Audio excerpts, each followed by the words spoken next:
마가복음 12장 18절에서 27절입니다.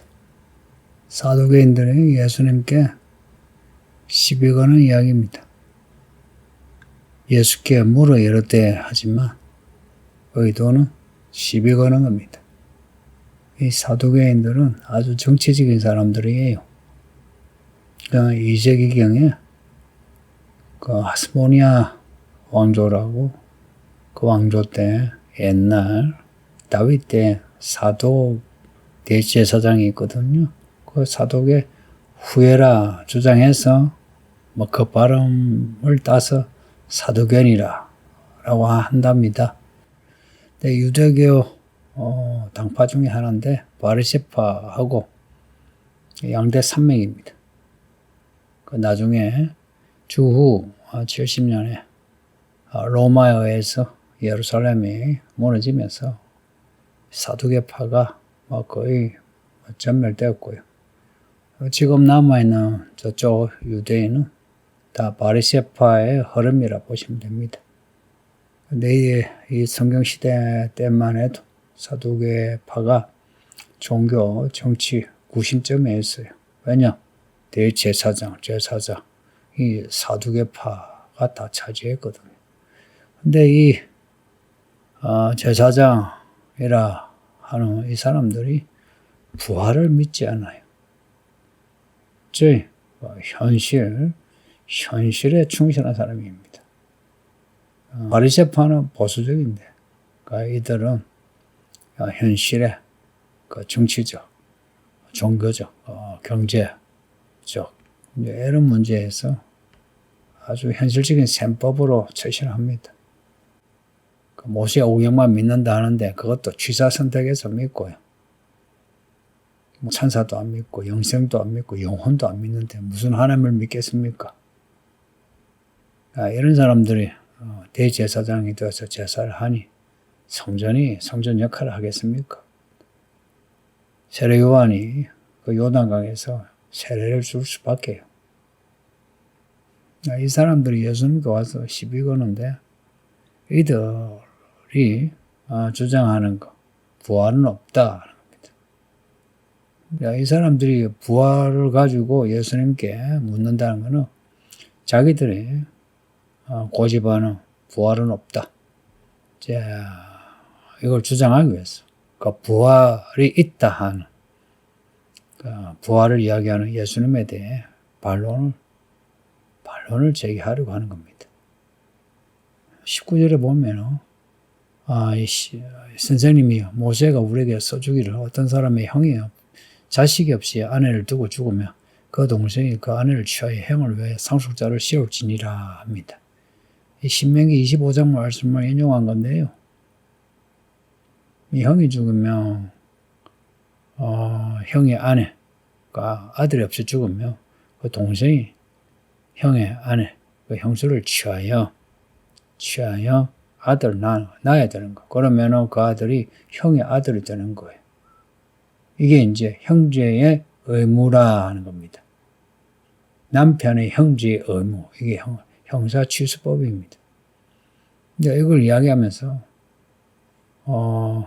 7 형제 중에 마지가 죽고 그 아내가 동생과 결혼하고 또 아들 없이 죽고 또 동생과 결혼하고 또 아들 없이 죽고 했어요. 7째까지 이제 여자가 결혼했어요. 그러면 부활할 때 누구의 아내가 되느냐? 이 질문도 좀 그렇죠. 약간 사두개인에게 이게 중요한 문제예요. 부활 때 누구 아내가 되겠냐? 부활이 있다면 이게 얼마나 복잡하고 모순된 문제냐? 이제 이걸 주장하는 거예요. 예수님의 대답이 24절에서 27절에 있습니다. 예수님의 첫 번째 말씀이 너희가 성경도 하나님의 능력도 알지 못함으로 오해함이 아니냐. 바로 이들의 모습을 지적하십니다. 너희는 성경도 하나님의 능력도 알지 못해서 오해한다 합니다. 이게 뒤에 27절에 또 반복이 돼요.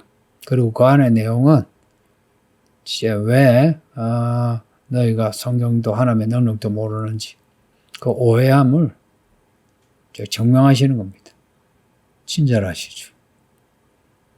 우리에게 말씀을 가르치기 위해서 이렇게 이 친절하게 말씀하시는 거예요. 예수님 하시는 말씀이 25절에 사람이 죽은 자 가운데서 살아날 때에는 장가도 안 해가고 시집도 안 해가고 하늘에 있는 천사들과 같답니다. 부활하면요 지금의 몸하고 달리 천사의 몸과 같답니다. 생식하는 그런 일이 없어요. 결혼하는 일이 없다는 이야기입니다. 뭐 여자가 애 낳는 거 없어요. 부활하면은 우리 몸이 지금의 몸하고 달리 변화돼요. 천사의 몸처럼 하늘의 천사처럼 산답니다. 천사처럼 산다. 안 죽어요. 그래서 영생이랍니다. 영생. 믿음이 없으면요 심판으로 지옥에서 영원히 벌을 받고 그걸 영원히 죽는다 그래요. 그러나 하나님의 나라에서 영원히 사는 거 이걸 영생이랍니다. 지금이 그 영생의 믿음이 꼭 필요한 때입니다. 왜냐? 예수님이 이제 오세요. 오시면은 살아서 혼련이 변화되어 영생할 수 있고 혹은 죽은 사람도 부활합니다. 지금은 하나님의 사람이냐 아니냐 하나님의 종이냐 아니냐 인을 치는 때입니다. 부디 성령 받으시고 성령의 인침을 받으시기를. 언젠가 오시는데 이제 가까워요. 그날에 가까우니까 준비해야 되죠. 26절에 죽은 자의 부활에 대해서 너희가 모세의 책 중 가시나무 떨기에 관한 그래 하나님께서 모세에게 이르시되 나는 하나님의 아브라함의 하나님이요 이삭의 하나님이요 야곱의 하나님이로라 하신 말씀을 읽어보지 못하였느냐고 하십니다. 출애굽기 3장의 내용을 인용하신 건데요. 모세에게 나타나신 하나님의 말씀입니다. 그 모세가 떨기나무 가운데 말씀하시는 하나님을 보고 얼마나 놀랐겠습니까? 누군가 싶었겠죠. 그때 하나님이 자신을 소개하시는데 나는 아브라함의 하나님, 이삭의 하나님, 야곱의 하나님이라고 그렇게 말씀하셨어요. 아브라함 때 그 하나님, 이삭의 때 그 하나님이 모세의 하나님으로 나타나신 겁니다. 그 모세는 아브라함, 이삭, 야곱의 이야기를 옛날 이야기로 그래서 하나님도 옛날의 하나님으로 생각했겠죠. 그렇죠? 그런데 그 하나님이 모세에게 나타나신 거예요. 그 하나님이 과거에 묻히지 않고 살아있는 모세가 살아있을 때에 나타나셨으니 하나님이 산자의 하나님이시죠. 지금은 모세 때 나타나시는 하나님이 지금 우리에게 나타나시어 말씀하시는 거 아닙니까? 나는 주 예수 그리스도 아버지의 하나님이라 그러세요. 아브라함, 이삭, 야곱의 하나님보다 주 예수 그리스도의 아버지의 하나님이 훨씬 좋죠. 우리 예수님이 죽은 자 가운데 부활하셨잖아요. 부활의 아버지 하나님 멋있지 않습니까? 27절에 하나님은 죽은 자가 아니요 산자의 하나님이시다. 우리 하나님이 죽은 자의 하나님이 아니라 살아있는 자의 하나님이시랍니다. 산자 이 말은 죽지 않고 살아있는 혹은 죽었다가 다시 살아난 그런 의미가 있습니다. 헬라도 그렇고 히브리어도 그렇고. 에스겔 37장에 그 유명한 그 마른 뼈가 살아나는 이야기 나오죠. 37장, 그 에스겔 37장 5절에 이런 말씀이 있어요. 이 뼈들에게 말씀하시기를 내가 생기를 너에게 들어가게 하리니 너희가 살아나리라. 그 살아나리라 할 때 그 단어입니다. 마른 뼈가 살아나는. 우리 하나님은 살아나게 하시는 하나님이시다는 겁니다. 할렐루야. 그러니까 우리가 죽어도 살아납니다. 그러니 죽음을 두려워하지 않아도 된다 하는 거예요. 이런 하나님이신데 이게 성경에 기록되어 있는데 이 사두개인들은 성경을 알고요. 읽긴 하겠죠. 자기가 읽고 싶은 것만 읽어요.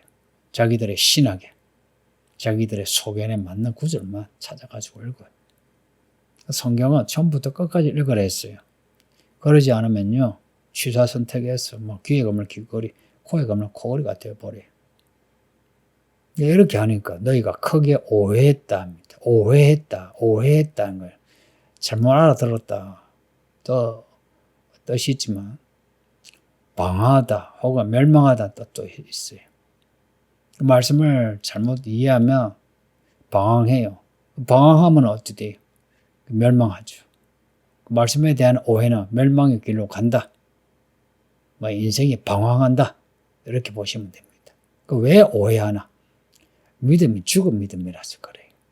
그 믿음이 마당만 밟고 하나님만 만나지 못하고 가는 믿음이라서 그래요. 그 믿음이 미지근해서 그래요. 그 믿음이 이세벨, 발람, 니골라 당처럼 잘못된 그 누룩에 취한 믿음이라서 그래요. 성경도 모르고 하나님의 능력도 몰라서 오해한다 하는 이 말씀 보세요. 성경을 알아라 말씀이죠. 그죠?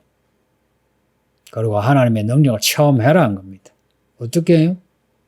너가 성령을 받고 능력을 받아서 땅끝까지 복음을 전하라. 내 증인이 되라 그러셨어요. 고로 성경과 성령을 알아야 합니다. 성경을 거세요. 그리고 기도해서 성령 받으세요. 이 사두개인들은 나름 똑똑한 척하면서 예수님에게 이 부활에 대해서 시비 걸죠. 지금도 많은 사람들이 성경을 믿는다 하면서 자기가 믿고 싶은 그 부분만 가지고 시비를 걸어요. 제가 자주 말씀드린 것처럼 성경은 처음부터 끝까지 읽으셔야 돼요. 그리고 설교도 처음부터 끝까지 들어요.